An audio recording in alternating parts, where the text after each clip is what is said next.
GS online में स्वागत है आपका। सामान्य विज्ञान में दृष्टि क्विक बुक का जो चैप्टर चल रहा था बायोलॉजी में, तो आज दूसरा हम लोग पढ़ने वाले हैं कोशिका एवं ऊतक।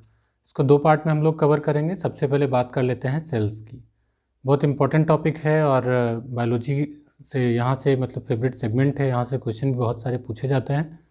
तो सबसे पहले बात करते हैं सेल की। यहाँ से कुछ क्वेश्चन हैं जिनको हमें समझना चाहिए कि कोशिका है क्या। तो प्रत्येक जीवधारी की आधारभूत संरचनात्मक क्रियात्मक इकाई है। कोशिका की सबसे बड़ी खासियत यह है कि ये स्वतः जनन का सामर्थ्य रखती हैं और सारी जैविक क्रियाएं जो होती हैं इसी कोशिका के भीतर होती हैं। तो इस प्रकार ये एक कोशिकी भी जीव हो सकते हैं और बहुकोशिकीय जीव भी हो सकते हैं। ये हम लोगों ने अपने पिछले चैप्टर में देखा है। कोशिका की खोज को लेकर के कुछ क्वेश्चन बनते हैं, उनको थोड़ा देख लेते हैं। तो कोशिका की खोज सबसे पहले रॉबर्ट हुक ने 1665 में की और सर्वप्रथम जीवित एवं मुक्त कोशिकाओं की खोज ल्यूवेनहॉक ने की थी। जो इसका अध्ययन होता है तो कोशिका के अध्ययन के विज्ञान को कहा जाता है साइटोलॉजी। संसार की सबसे छोटी कोशिका है माइकोप्लाज्मा गैलसेप्टिकम। यह परजीवी जीवाणु की है एवं संसार की सबसे बड़ी कोशिका देखें तो शुतुरमुर्ग का अंडा जो एग ऑफ ऑस्ट्रिच है वो होता है। मानव शरीर में सबसे छोटी और बड़ी देख लेते हैं। तो सबसे छोटी कोशिका है सेरिबेलम की ग्रैन्यूल सेल और सबसे बड़ी कोशिका है अंडाणु यानी कि ओवम। सबसे लंबी है तंत्रिका तंत्र का न्यूरॉन। तो ये मानव शरीर से संबंधित है। कोशिका में जो केंद्रक पाए जाते हैं उनकी उपस्थिति के आधार पर दो प्रकार से इनको बांटा जा सकता है। एक हो सकता है प्रोकैरियोटिक और दूसरा होता है यूकैरियोटिक। अपने पिछले लेक्चर में मैंने प्रोकैरियोटिक के बारे में थोड़ा सा बताया था कि इसमें केंद्रक का अभाव होता है। उसकी डिटेल यहाँ पर मैं आपको बता दूँ कि कुछ और भी बातें होती हैं जो प्रोकैरियोटिक जो हैं वो यूकैरियोटिक से भिन्न होती हैं। तो इनको लेकर के क्वेश्चंस पूछे जाते हैं, इसलिए आपके सामने यहाँ पर इसको मैं डिस्कस करता हूँ। तो सबसे पहले प्रोकैरियोटिक सेल की बात करते हैं कि क्या क्या महत्वपूर्ण बातें हैं जो हमें जाननी चाहिए। प्रोकैरियोटिक देखिए, इसमें केंद्रक का अभाव होता है और केंद्रिका भी अनुपस्थित होती है। जो न्यूक्लियर मेम्ब्रेन होती है वो भी नहीं होती है। जो कोशिकांग होते हैं जैसे माइटोकांड्रिया, हरित लवक, काल्जी काय, लाइसोसोम, ये भी इसमें अनुपस्थित होते हैं। इसमें जो गुणसूत्र होते हैं, आनुवांशिक पदार्थ डीएनए द्वारा निर्मित होते हैं, ये न्यूक्लियाइड में मौजूद रहते हैं और कोशिका द्रव्य में बिखरे रहते हैं। इसमें राइबोसोम जो पाए जाते हैं वो 70 इस प्रकार के पाए जाते हैं। और ख़ास बात क्या है कि ये डीएनए प्रोटीन के साथ इसमें नहीं जुड़ा होता है और जो हिस्टोन प्रोटीन है उसका जो है पूर्णतः इसमें अभाव होता है। गुणसूत्रों की संख्या केवल एक होती है। इनके उदाहरण हैं जीवाणु, नीलहरित शैवाल, इनमें ये पाई जाती हैं। तो प्रोकैरियोटिक आपने देखा था जब हमने डिवीज़न किया था। तो प्रोकैरियोटिक सबसे पहले हमने आपको डिवीज़न बताया था कि जब मोनेरा, प्रोटिस्टा, कवक, पादप जंतु की बात हुई थी तो जो मोनेरा वर्ग था वही प्रोकैरियोटिक जीवों का समूह था। इसके बारे में हम लोगों ने डिस्कस किया था अपने पिछले चैप्टर में। जो पिछले वीडियोज़ हैं उसको प्लेलिस्ट आप विजिट करें, वहाँ से आपको ये चीज़ें मिल जाएंगी। मैं अपने चैप्टर वाइज कोशिश करता हूँ कि आपको सारे पॉइंट हाईलाइट करूँ और उन पर बात करूँ ताकि आपको वो चीज़ें अच्छे से याद हो पाएँ। प्रोकैरियोटिक का यहाँ पर स्ट्रक्चर दिया गया है जिसको थोड़ा आप जूम इन करके देख पाएंगे कि इसमें जो एक तो ये एक कोशिकी हैं, इनमें क्या है कि ये देखिए डीएनए इसमें कहाँ पर है तो प्लाज्मिड डीएनए आपके न्यूक्लियाइड में है। जो इसके अलग अलग नाम हैं इसमें कोशिका भित्ति, प्लाज्मा झिल्ली, कोशिका द्रव्य, प्रोकैरियोटिक फ्लैजिलम, खाद्य कणिका, राइबोसोम, या जो ये इनके रोए हैं इनको पिलाई कहते हैं। जो न्यूक्लियाइड क्षेत्र है ये है। तो इसका एक प्रोकैरियोटिक की कोशिका की इसमें संरचना दी गई है। यूकैरियोटिक में अभी हम लोग देखेंगे आगे चल कर के, जब प्लांट सेल और एनिमल सेल के देखेंगे तो उसके इमेजेस अलग अलग हैं, उनको हम लोग देखेंगे और वहाँ पर समझ पाएंगे कि कौन सी चीज़ें क्या होती हैं और उनका प्रमुख काम क्या होता है। ठीक है, तो इससे पहले बात कर लेते हैं यूकैरियोटिक कोशिका की। यूकैरियोटिक कोशिका में क्या प्रमुख बातें हैं जो इसको अलग करती हैं प्रोकैरियोटिक से। तो ये उनसे विकसित हैं, इनमें पूर्ण विकसित केंद्रक पाया जाता है, कोशिकांग भी पाए जाते हैं, झिल्ली केंद्रिका उपस्थित होती है।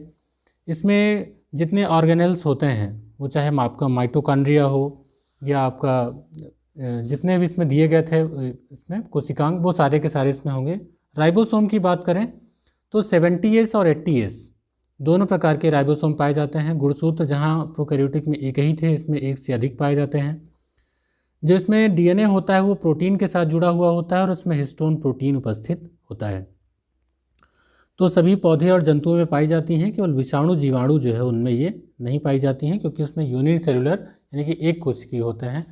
तो ये यूकैरियोटिक जो सेल है आपका, तो इसमें बात यह है कि ये विकसित केंद्रक होता है, मतलब यहाँ केंद्रक से है कि इसमें पूर्ण विकसित है और उसमें अविकसित केंद्रक होता है या नहीं होता है। ठीक है, तो ये आपका रहा यूकैरियोटिक कोशिका। इन दोनों में अंतर आपसे पूछा जा सकता है। आइए बात करते हैं साइटोप्लाज्मिक ऑर्गेनेल्स की। एक एक करके बात करेंगे। सबसे पहले बात करेंगे माइटोकॉन्ड्रिया की। माइटोकॉन्ड्रिया का सबसे प्रमुख काम है श्वसन। तो जब भी याद रखें कि श्वसन रेस्पिरेटरी जो एक्टिविटीज़ हैं वो कहाँ से होती हैं, तो माइटोकॉन्ड्रिया से होती हैं। और माइटोकॉन्ड्रिया पाया किस में जाता है, प्रोकैरियोटिक में या यूकैरियोटिक में, तो ये केवल यूकैरियोटिक में पाया जाता है। ठीक है, और इसका काम मैंने आपको बता ही दिया कि मुख्य कार्य क्या है, श्वसन क्रिया को संपादित करना। जो प्रोकैरियोटिक कोशिकाओं में माइटोकॉन्ड्रिया के समरूप जो रचनाएं होती हैं मीसोसोम, यानी कि ये बता रहा है कि प्रोकैरियोटिक कोशिका में श्वसन कैसे होता है, तो मीसोसोम के जरिए होता है। ठीक है, वही श्वसन और कोशिका विभाजन का कार्य करती हैं। ये माइटोकॉन्ड्रिया में होता क्या है, तो ऑक्सीजन की उपस्थिति में भोजन के विखंडन से ऊर्जा मुक्त होती है और ये एडेनोसिन ट्राइफॉस्फेट यानी कि एटीपी के रूप में संचित होती है। तो चूंकि यहीं पर ऊर्जा संचित होती है तो इसे ही कहा जाता है कोशिका का पावर हाउस। तो कोशिका का पावर हाउस किसे कहा जाता है, माइटोकॉन्ड्रिया को। ये क्वेश्चन बनता है। इसका प्रमुख कार्य है श्वसन क्रिया को संपादित करना। ये पाई जाती हैं यूकैरियोटिक में। तो आपके कई क्वेश्चन यहाँ से क्लियर हो जाते हैं। एक बात, इसको जो माइटोकॉन्ड्रिया है ये प्रोकैरियोटिक कोशिकाओं का लक्षण यहाँ पर थोड़ा इसमें देखने को मिलता है कि इसमें जो डीएनए और 70S राइबोसोम है जो पाया जाता है, ये प्रोकैरियोटिक कोशिकाओं का लक्षण है, लेकिन इसमें गोलाकार डीएनए और 70S राइबोसोम पाया जाता है। आइए अगला बात करते हैं प्लास्टिड की, लवक की। तो ये जो है ये पादप कोशिकाओं में पाए जाते हैं, कुछ प्रोटोजोआ जैसे यूग्लिना में पाए जाते हैं। और जो लवक होते हैं ये कोशिका में पाए जाने वाले सबसे बड़े अंगक होते हैं। इनको 3 वर्ग में बांटा जा सकता है। यहाँ से क्वेश्चन पूछे जाते हैं और उन तीनों के नाम हैं क्लोरोप्लास्ट, क्रोमोप्लास्ट और ल्यूकोप्लास्ट। तो इनमें सबसे ज़्यादा क्वेश्चन क्रोमोप्लास्ट से पूछे जाते हैं। पहले बात कर लेते हैं क्लोरोप्लास्ट। तो जो हरा रंग होता है पत्तियों का वो क्लोरोफिल के कारण होता है और ये प्रकाश संश्लेषण क्रिया के केंद्र हैं, इसलिए प्रकाश संश्लेषक पादप कोशिकाओं में ही ये पाए जाते हैं क्लोरोप्लास्ट। जो क्रोमोप्लास्ट होते हैं तो हरे रंग को छोड़ करके और भी रंग पाए जाते हैं पेड़ और पौधों, फलों, फूलों में। तो वो किसकी वजह से, तो इन्हीं क्रोमोप्लास्ट की वजह से होते हैं। जैसे कच्चा टमाटर हरा होता है तो क्या होता है कि ये बाद में पकने के बाद लाल रंग का हो जाता है, क्योंकि जो क्लोरोप्लास्ट होता है बाद में वो क्रोमोप्लास्ट में कन्वर्ट हो जाता है, क्योंकि तीनों लवक जो है आपस में परिवर्तित हो सकते हैं। इसमें अगर आप देखें तो जो क्रोमोप्लास्ट है वो ल्यूकोप्लास्ट में, ल्यूकोप्लास्ट जो है क्लोरोप्लास्ट में, क्लोरोप्लास्ट, इनको आपस में एक दूसरे में परिवर्तन हो सकते हैं। तो ये इनमें ऐसा चेंजेस हो सकते हैं। अब एक आपसे छोटा सा क्वेश्चन पूछा जाता है कि सेब का लाल रंग किस वर्णक के कारण होता है, किस लवक के कारण होता है। तो यहाँ पर कुछ नाम है, एंथोसाइनिन, लाइकोपिन, कैरिकाजेंथिन, कैरोटीन, जेंथोफिल। इनको लेके क्वेश्चन पूछे जाते हैं अक्सर कर, और हम अक्सर कर गलतियाँ कर जाते हैं। तो देखिए सेब का लाल रंग जो है, जैसे एप्पल है तो उसका नाम ए से ए जोड़ सकते हैं, एंथोसाइनिन।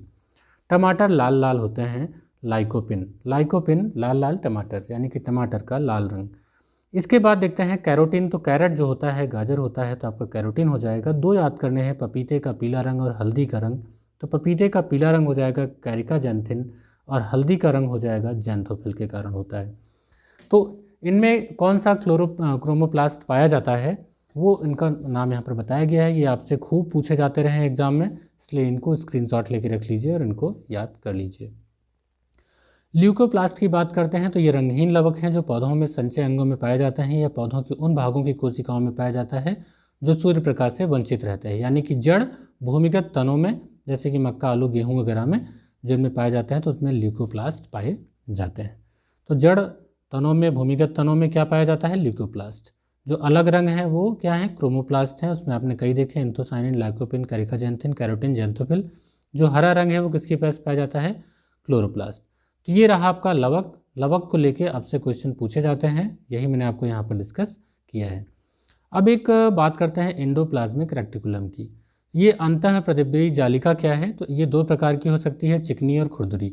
दरअसल होती क्या है कि कोशिका द्रव्य में पाई जाने वाली चपटी नलिका सदृश रचनाएं हैं जो कोशिका में मेम्ब्रेनियस सिस्टम बनाती हैं, अंतःझिल्लिका तंत्र बनाती हैं। यह लाइपोप्रोटीन की बनी होती हैं और इनका प्रमुख काम होता है कोशिकीय परिवहन तंत्र। तो यही आपसे पूछा जाता है कि अंतः कोशिकीय परिवहन तंत्र का निर्माण कौन करता है, तो अंतःप्रदिव्ययी जालिका एंडोप्लाज्मिक रेटिकुलम करती हैं। तो ये केंद्रक से कोशिका द्रव्य में आनुवांशिक पदार्थों को ले जाने का रास्ता बनाती हैं। ये दो हो सकती हैं, चिकनी। दरअसल ये राइबोसोम्स की उपस्थिति और अनुपस्थिति बनता है इसका चिकना और खुरदरापन। तो राइबोसोम अगर उपस्थित हैं तो वो होंगी खुरदुरी और अनुपस्थिति होंगी तो होगा चिकनी अंतःप्रदिव्ययी जालिका। अब एक इम्पॉर्टेंट आता है गाल्जी काय। गाल्जी क्या क्या है, तो गाल्जी काय जो है ये पौधों में डिक्टियोसोम होता है और इसका मुख्य कार्य होता है मैक्रोमॉलिक्यूल्स, यानी कि जो इसमें पदार्थ होते हैं आपके सेल्स में उनको ये जैसे कार्बोहाइड्रेट्स हैं, लिपिड हैं, प्रोटीन है, न्यूक्लिक एसिड है, इनका संवेष्टनिक पैकेजिंग, स्टोरेज, सेक्रेकेशन, तो ये जो है इनका प्रमुख काम है वो कौन करता है, जो गाल्जी काय है वही करता है। तो गाल्जी काय महत्वपूर्ण है।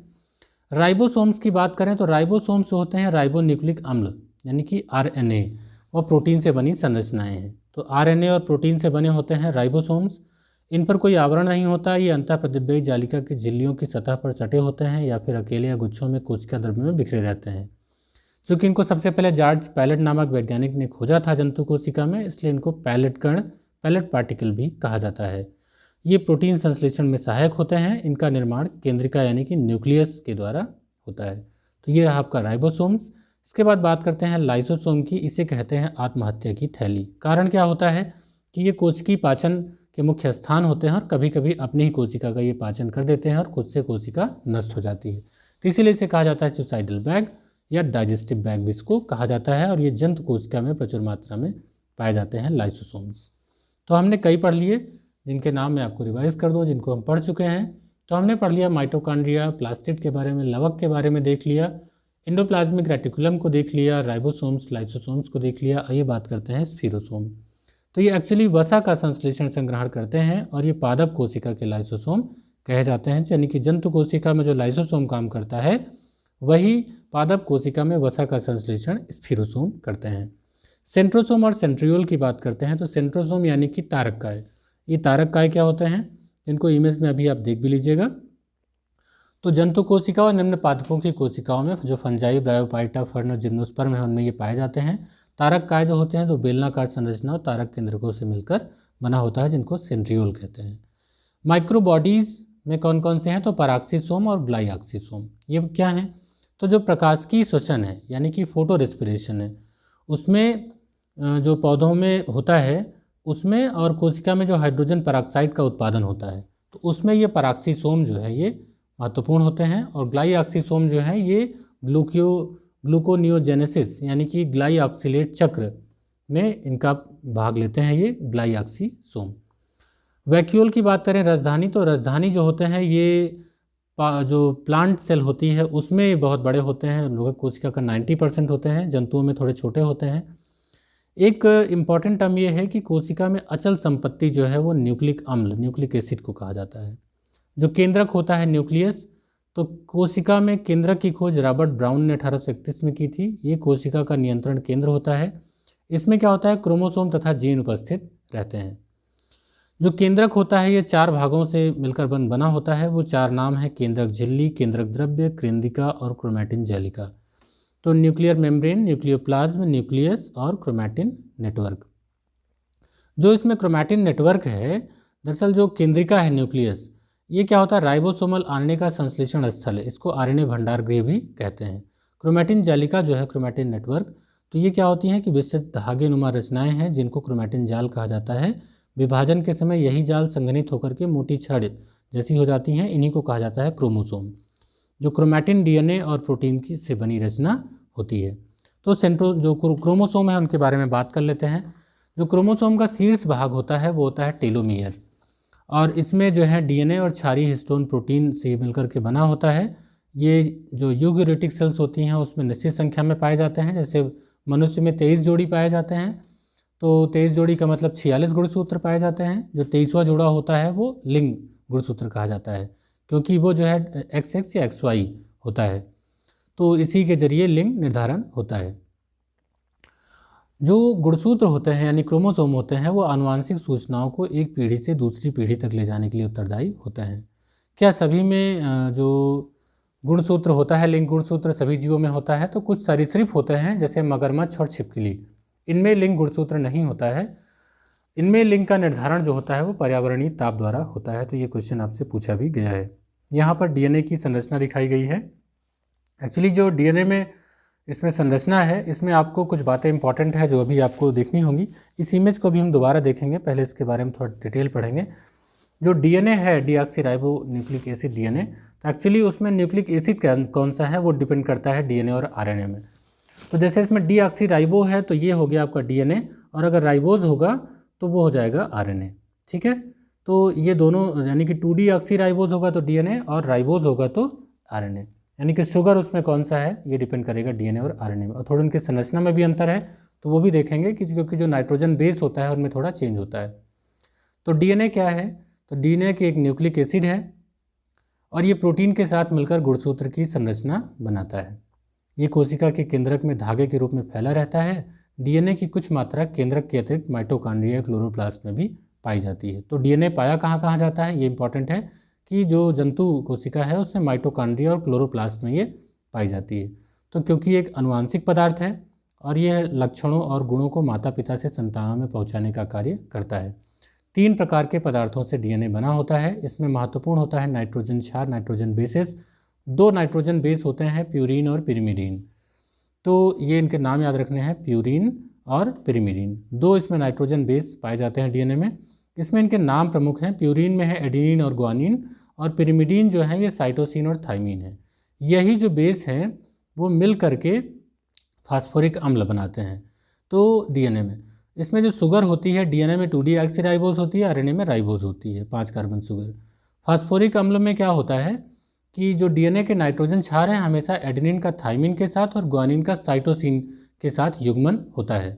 तो अब यानी कि एडेनिन जो यहाँ पर दिए गए हैं इसको समझिए कि एडेनिन का थाइमिन के साथ, एडेनिन का थाइमिन के साथ और ग्वानिन का साइटोसिन के साथ। तो मैंने यहाँ पर इसको शॉर्ट में लिख भी रखा है ATGC। ये ATGC क्या है, क्यों, इसको कैसे आप समझ पाएंगे? तो अब आइए आप डीएनए वाले इमेज पे। यहाँ पर आप देख पा रहे होंगे डीएनए की संरचना। इस डीएनए की संरचना में आपको कुछ नाम मिल रहे होंगे। जो थाइमिन एडेनिन है वो आपको देखने को मिल रहा है, थाइमिन और एडेनिन। तो इसमें जो एडेनिन और ग्वानिन है नीचे जो लिखे गए हैं ये क्या है, प्यूरिन है। जो एडेनिन और ग्वानिन है ये क्या है, प्यूरिन है। और जो थाइमिन है और साइटोसिन है ये आपके पिरिमिडीन है। तो 2 आपके यहाँ पर जो नाइट्रोजन क्षार है, नाइट्रोजन बेस दिए गए हैं। अब ये युग्मन कैसे कर रहे हैं? तो आप देखिए इनका जो युग्मन है ए के साथ टी का है, सी के साथ जी का है। यानी कि ए टी कौन है? तो ए है एडेनिन और टी है आपका थाइमिन। तो देखिए मैंने इसको इंसर्कल कर रखा है कि एडेनिन के साथ थाइमिन बंधक बनाएगा, बंध ए और टी। ये देखिए लिखा होगा ए और टी, टी ए टी, जो ग्रीन और येलो है। तो इनके बंधक इससे बने हैं। दूसरा वाला कौन सा बना हुआ है? तो वो है आपका साइटोसिन और ग्वानिन का। ये होता है डीएनए। अब यही थोड़ा आरएनए को समझ लेते हैं। आरएनए में क्या होता है कि जो इसमें थाइमीन है ना, थाइमीन की जगह यूरेसिल आ जाता है। जो इसमें थाइमीन है इसकी जगह क्या आ जाएगा, यूरेसिल आ जाएगा। यानी कि इसमें जो पिरिमिडीन है बेस वही चेंज हो जाता है, तो वो आरएनए की संरचना हो जाती है। और भी कुछ बदलाव आ जाते हैं और डीएनए आरएनए में हम लोग अंतर देख लेते हैं। प्रमुख अंतर यही होता है, ठीक है। और राइबोज में भी अंतर आ जाता है कि राइबोज नाम की 5 कार्बन शुगर होती है, डीएनए में 2 डीऑक्सीराइबोज होती है। तो 3 चीज़ों से मिलकर बनता है आपका डीएनए, नाइट्रोजन बेस, नाइट्रोजन क्षार, शुगर और फास्फोरिक अम्ल। बात समझ में आई? देखिए यहाँ पर लिखा भी है कि जो आरएनए में थाइमीन के स्थान पर यूरेसिल नामक पिरिमिडीन क्षार पाया जाता है। यही एग्जाम में पूछ लिया गया था कि आरएनए में थाइमीन के स्थान पर क्या पाया जाता है, पिरिमिडीन क्षार, तो यूरेसिल पाया जाता है, ठीक है। तो वहाँ ए क्या जो संबंध बनेगा यूरेसिल के साथ, ठीक, तो वो होगा आपका। तो दोनों में कंफर्म हो जाएगा ना कि पिरिमिडीन कौन सा बेस हो गया, प्यूरिन कौन सा हो गया। तो एडेनिन ग्वानिन तो रहेगा आरएनए में, लेकिन जब पिरिमिडीन की बात आएगी तो थाइमीन की जगह क्या हो जाएगा, यूरेसिल हो जाएगा, साइटोसिन और यूरेसिल हो जाएगा, ठीक है। दोनों में नाइट्रोजन बेस में ही मेन डिफरेंस हो जाता है डीएनए और आरएनए में। तो दोनों में अंतर भी अभी देखेंगे, लेकिन थोड़ा सा भी बात जान लेते हैं। यहाँ पर जेम्स वाटसन और फ्रांसिस क्रिक को नोबेल पुरस्कार मिला था। इसी जो आपने भी देखा डबल हेलिकल स्ट्रक्चर दिया गया है डीएनए का, तो इसी के लिए इनको नोबेल प्राइज़ दिया गया था। आरएनए की थोड़ी बात कर लेते हैं, राइबोन्यूक्लिक एसिड। आरएनए क्या है? आरएनए कोशिका द्रव्य में बिखरा रहता है और प्रोटीन निर्माण की प्रक्रिया में भाग लेता है। एकल कुंडलीकृत संरचना होती है। अब जो डीएनए होता है आनुवांशिक होता है, आरएनए जो होता है वो गैर आनुवांशिक होता है। कुछ वायरस में, जैसे ये टोबैको मोज़ेक वायरस है टीएमवी, उसमें ये आनुवांशिक हो सकता है, लेकिन ज़्यादातर ये गैर आनुवांशिक होता है। 3 प्रकार का होता है, इनके शॉर्टकट में आता है एमआरएनए, आरआरएनए और टीआरएनए। ये क्या होते हैं एक्चुअली? एक होता है मैसेंजर तो एम लगा हुआ है, राइबोसोमल होता है तो आर, और अगर ट्रांसफ़र है तो आपका टी लग जाता है। तो इनके प्रमुख जो डेफिनेशन है इनको आप देख सकते हैं कि जो मैसेंजर आरएनए होता है एमआरएनए, वो डीएनए में अंकित सूचनाओं को प्रोटीन संश्लेषण स्थल यानी कि सिंथेसिस साइट पर लाने का कार्य करता है। जो राइबोसोमल आरएनए है यानी कि आरआरएनए है, इसका निर्माण केंद्रिका यानी कि न्यूक्लियस में होता है। यह कोशिका में उपस्थित समस्त आरएनए का लगभग 80% होता है। इसका मुख्य कार्य राइबोसोम के संरचनात्मक संगठन में सहायता प्रदान करना है। जो इसमें टीआरएनए है, ट्रांसफ़र आरएनए, ये क्या करता है कि जो सभी आरएनए में सबसे छोटा है, और इसका मुख्य कार्य क्या होता है? अमीनो अम्लों को प्रोटीन संश्लेषण स्तर पर लाना होता है। यही जो टीआरएनए है, यही नोबेल दिलाता है आपके एच.जी. खुराना को। तो इनको मिला था 1968 में रॉबर्ट होले और नीरनबर्ग के साथ में संयुक्त रूप से। इनको टीआरएनए की संरचना जानने के लिए भारतीय मूल के जो विज्ञानी थे एच.जी. खुराना, तो इसमें इनको नोबेल प्राइज़ मिला था। अब चूँकि जो आपके टीआरएनए है और डीएनए और आरएनए है, माफ़ कीजिएगा, जो डीएनए आरएनए है, इसमें क्या कंपैरिजन किया जा सकता है, तो थोड़ा समझते हैं कि डीएनए में क्या क्या होता है, आरएनए में क्या क्या होता है। तो डीएनए, दरअसल डीएनए कहाँ कहाँ पाया जाता है? तो डीएनए पाया जाता है केंद्रक, माइटोकॉन्ड्रिया और क्लोरोप्लास्ट में पाया जाता है, ये हम लोगों ने पढ़ा। जो आरएनए होता है वो साइटोप्लाज्म में पाया जाता है और न्यूक्लियोप्लाज्म में, यानी कि कोशिका द्रव्य और केंद्रक द्रव्य में ये आपका आरएनए पाया जाता है। जो मैंने आपको पिरिमिडीन क्षार बताया, पिरिमिडीन क्षार में यानी नाइट्रोजन क्षार में नाम लिया था, साइटोसिन और थाइमिन। तो डीएनए में तो साइटोसिन थाइमिन पाया जाता है। साइटोसिन किसके साथ बंधक बनाता है? तो ग्वानिन के साथ। थाइमिन किसके साथ? एडेनिन के साथ। और जो आरएनए होता है तो इसमें साइटोसिन और जो दिया गया है और थाइमिन की जगह क्या हो जाएगा? यूरेसिल आ जाएगा। तो इसमें साइटोसिन और यूरेसिल पाया जाता है। ये पिरिमिडीन क्षार में अंतर आ जाता है, लेकिन जो प्यूरिन है उसमें कोई अंतर नहीं आएगा। आप देखेंगे तो जो प्यूरिन क्षार है उसमें कोई अंतर नहीं आएगा। एडेनिन ग्वानिन यहाँ भी है, एडेनिन ग्वानिन यहाँ भी है। ये बहुत इंपॉर्टेंट है ये टॉपिक, यहाँ से क्वेश्चन पूछे जाते हैं। जो पेंटोज शुगर पाई जाती है, तो मैंने आपको बताया कि अगर डीऑक्सीराइबोज है तो वो डीएनए होगा, और राइबोज है 5 कार्बन, तो वो क्या हो गई? वो आपका आरएनए हो जाएगा। प्रमुख कार्य क्या होता है? तो डीएनए का प्रमुख कार्य होता है कि जो आनुवांशिक सूचना है उनका हस्तांतरण करना, और आरएनए का काम होता है प्रोटीन संश्लेषण करना। तो ये रहा प्रमुख अंतर। अब इन्हीं से बात कर लेते हैं आनुवांशिकता की इकाई जीन। जीन क्या होते हैं कि डीएनए के वो भाग हैं जो कोई विशिष्ट कार्य संपादित करते हैं। जैसे वायरस में जो जीन है डीएनए आरएनए दोनों का बना होता है, लेकिन यूकैरियोटिक में जीन जो है केवल डीएनए का बना होता है। तो जनरली हम लोग देखते हैं कि जो जीन है वो डीएनए का ही बना होता है। ठीक, एक ह्यूमन जीनोम प्रोजेक्ट के अनुसार 20,000 से 25,000 मानव प्रोटीन कोडिंग जीन्स हैं, और जो जीन अपना कार्य जो है एंजाइम के माध्यम से करते हैं। और इसकी खास बात यह है कि किसी जीव में प्रत्येक जीन का एक विशिष्ट एंजाइम का उत्पादन करता है, तो इसीलिए उसका अलग से मेटाबॉलिज्म होता है, तो इसीलिए वो उपापचय क्रिया को नियंत्रित करता है। कहते हैं ना कि पर्टिकुलर इसमें ये जीन है, जेनेटिक है ये बातें, तो इसीलिए वो अपना विशिष्ट कार्य करता है। कुछ यहाँ पर कोशिकीय उत्सर्जी पदार्थ है जो यहाँ से क्वेश्चन पूछे जाते हैं, तो ये तो बहुत ही इंपॉर्टेंट है जिनको लेकर के क्वेश्चंस पूछे जाते हैं। थोड़ा इनको देखेंगे कि अफीम किससे प्राप्त होती है, तो पोस्ता के कच्चे फल से प्राप्त होती है अफीम। कोनैन जो है सिनकोना की छाल से प्राप्त होती है। रेस्पेरिन जो रेसरपीन है वह है राउवेल्फिया की जड़ों से। निकोटीन तंबाकू की पत्तियों से। कैफीन काफ़ी के बीजों से। थीन जो है चाय की पत्तियों से। मैरिजुआना भांग कैनिबस सटाइवा से। एट्रोपिन एट्रोपा की जड़ों से। हींग जो है वो फेरुला एसोफेटिडा पौधे की जड़ों से प्राप्त रेजिन होता है हींग। जो रबर होता है वो हीबिया पौधे से प्राप्त लैटेक्स होता है, और जो कत्था है वो जो है एकेसिया पौधे की लकड़ी से प्राप्त होता है।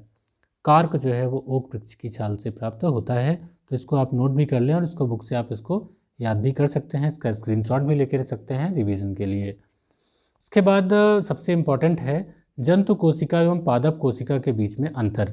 क्या प्रमुख अंतर है, इसको हम लोगों ने थोड़ा सा देखा था पहले में, लेकिन वहाँ पर डिटेल में नहीं था। अब यहाँ पर देखेंगे, सबसे पहले एनिमल सेल को देखेंगे, बाद में प्लांट सेल को देखेंगे।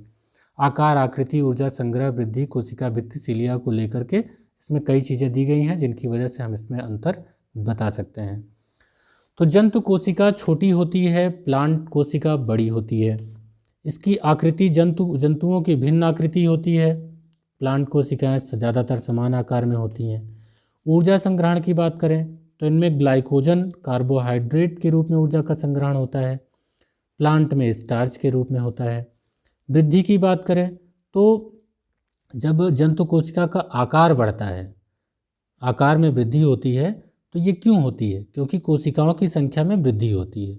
लेकिन जब प्लांट कोशिका का बढ़ता है तो क्यों होता है? क्योंकि उसके कोशिका के आकार में ही वृद्धि हो जाती है, बहुत कोशिकाएं नहीं बढ़ती।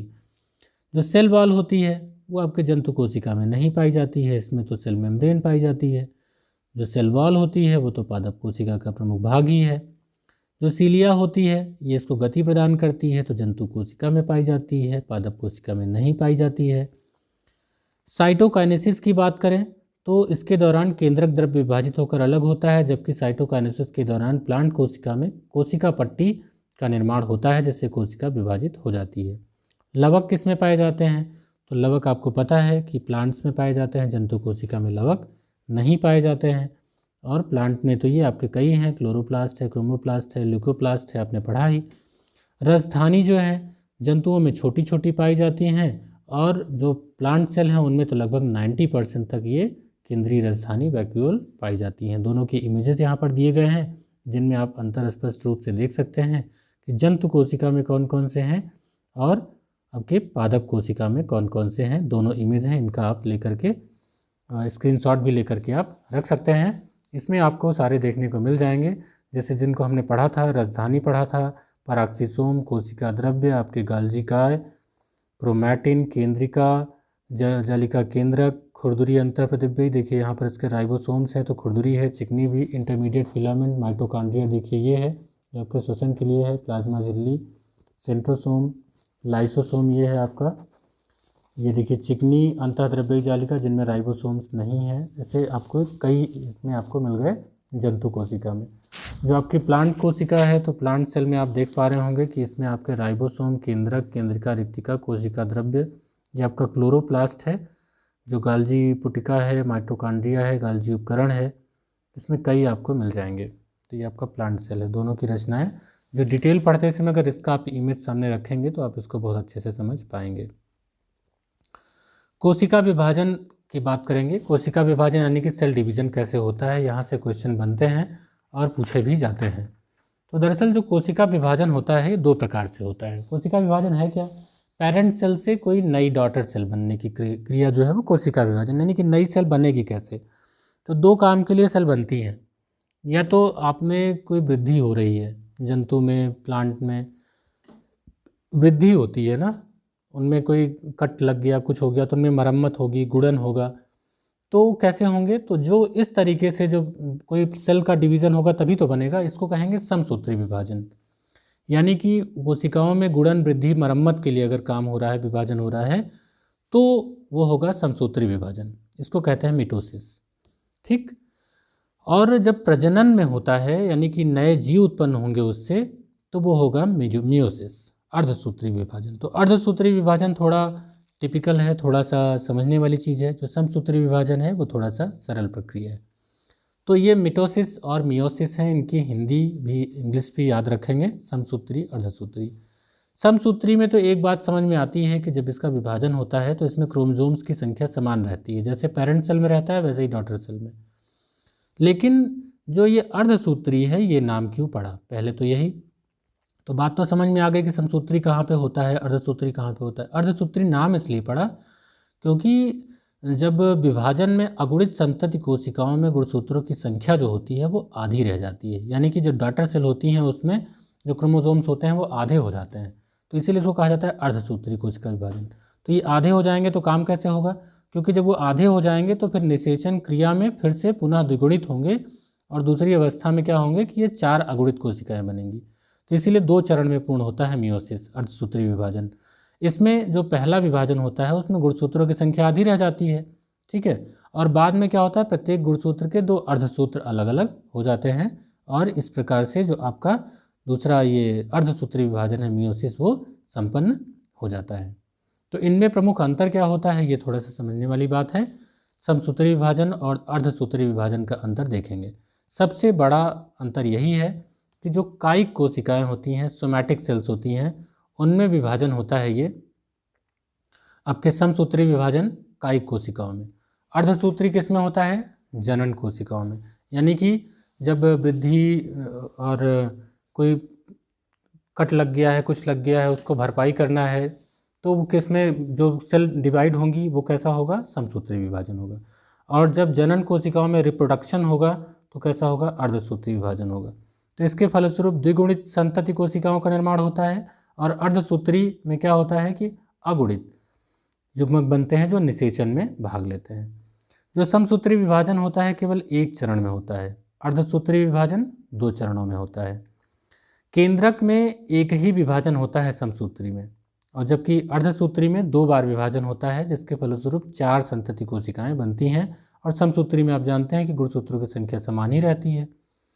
जो विभाजन में पूर्वावस्था होती है, प्रोफेज, वो अपेक्षाकृत सरल और कम अवधि की होती है, लेकिन जो अर्धसूत्री विभाजन होता है वो 5 उप अवस्थाओं में बटी रहती है: leptotene, zygotene, pachytene, diplotene, diakinesis. जो समसूत्री है इसमें क्रॉसिंग ओवर नहीं होता, काजमेटा नहीं बनते। काजमेटा बनने और क्रॉसिंग ओवर होने के कारण ही संतति कोशिकाओं में विभिन्नताएं पाई जाती हैं। ये आपके अर्धसूत्री जो विभाजन है उसकी प्रमुख विशेषता है। समसूत्री में देखें तो विभाजन में सेंट्रोमियर में गुणसूत्र मध्य पट्टिका पर व्यवस्थित होते हैं तथा द्विसूत्रीय होते हैं। मेटाफेज 1 में गुणसूत्रीय 4 सूत्रीय हो जाते हैं, जबकि मेटाफेज 2 में समसूत्री विभाजन के समान ही होता है। तो ये रहे प्रमुख अंतर। थोड़ा और अंतर देख लेते हैं। तो इस विभाजन में संतति कोशिकाओं के गुणसूत्रों की संख्या पैतृक कोशिका के समान ही रहती है। इसमें क्या होगा? उनकी आधी रह जाएगी, ये हम लोग पढ़ चुके। इसमें क्या होगा कि 2 संतति कोशिका का निर्माण होगा, इसमें 4 संतति कोशिका का निर्माण होगा। ये आपका समसूत्री है, ये अर्धसूत्री है। इनका महत्व देखें तो समसूत्री जो विभाजन होगा वो विभाजन, वृद्धि, मरम्मत आदि के लिए आवश्यक होता है, जबकि लैंगिक जनन के लिए जीवों में गुणसूत्रों की संख्या समान रखने के लिए आवश्यक होती है, या जीवों में विभिन्नताओं के लिए उत्तरदायी भी होता है। तो ये रहा आपका प्रमुख विभाजन, differences between mitosis and meiosis. इसको लेके क्वेश्चन बनते हैं। सेल को लेके कुछ महत्वपूर्ण तथ्य हैं, थोड़ा उनको देख लेते हैं, जो आज के चैप्टर में लास्ट होगा। इसके बाद पढ़ेंगे टिश्यू। तो इंपॉर्टेंट फैक्ट्स में छोटे छोटे क्वेश्चन बनते हैं, इनको हम लोग देख लेते हैं। प्रोकैरियोटिक कोशिकाओं में जो श्वसन का कार्य है मीसोसोम करते हैं, जबकि यूकैरियोटिक में माइटोकॉन्ड्रिया करते हैं। तो ये हम लोगों ने देखा। जो सेल मेम्ब्रेन होती है वो जंतु कोशिकाओं में पाई जाती है, कुछ विशिष्ट अणुओं को ही अपने आर पार जाने देती है। गाल्जी काय जो है, गाल्जी बॉडी, इसका कार्य होता है सेल द्वारा संश्लेषित प्रोटीन वसा पैकेजिंग करना। इसको ट्रैफिक कंट्रोलर भी कहा जाता है। जो क्लोरोप्लास्ट है ये कोशिका का रसोई घर कहलाता है, क्योंकि इसमें प्रकाश संश्लेषण की क्रिया द्वारा भोजन का निर्माण होता है। जो अनकंट्रोल मिटोसिस होती है, अनियंत्रित समसूत्री विभाजन होता है, इसी की वजह से कैंसर हो जाता है। समसूत्री विभाजन जो है ये वृद्धि, मरम्मत आदि के लिए आवश्यक होते हैं। बुढ़ापे के लिए कौन सा जीन जिम्मेदार होता है? तो एजिंग जीन जिम्मेदार होता है। कुछ जीवाणुओं में जैसे राइजोबियम के अंदर निफ जीन होता है, इसी की सहायता से ये जीवाणु जो होते हैं नाइट्रोजन का स्थिरीकरण करने में सक्षम होते हैं, और पादप और जंतु कोशिकाओं में प्रयोगशाला की पेट्री डिश में कोशिका का विभाजन कराया जा सकता है। इसके अगले वीडियो में हम लोग पढ़ेंगे ऊतक के बारे में, क्योंकि इस चैप्टर में 2 पार्ट हैं, कोशिका एवं ऊतक। जो कोशिका हैं यही कई अलग अलग समूह मिलकर के कोई एक विशिष्ट कार्य करने लगती हैं, तो उन्हीं का नाम हो जाता है ऊतक, टिश्यू। तो इनके बारे में, इनके प्रकार के बारे में, इनसे संबंधित बहुत सारी बातें हैं, उनसे संबंधित जो अंग हैं उनके बारे में हम लोग पढ़ेंगे अपने अगले वीडियो में। तब तक के लिए गुड बाय।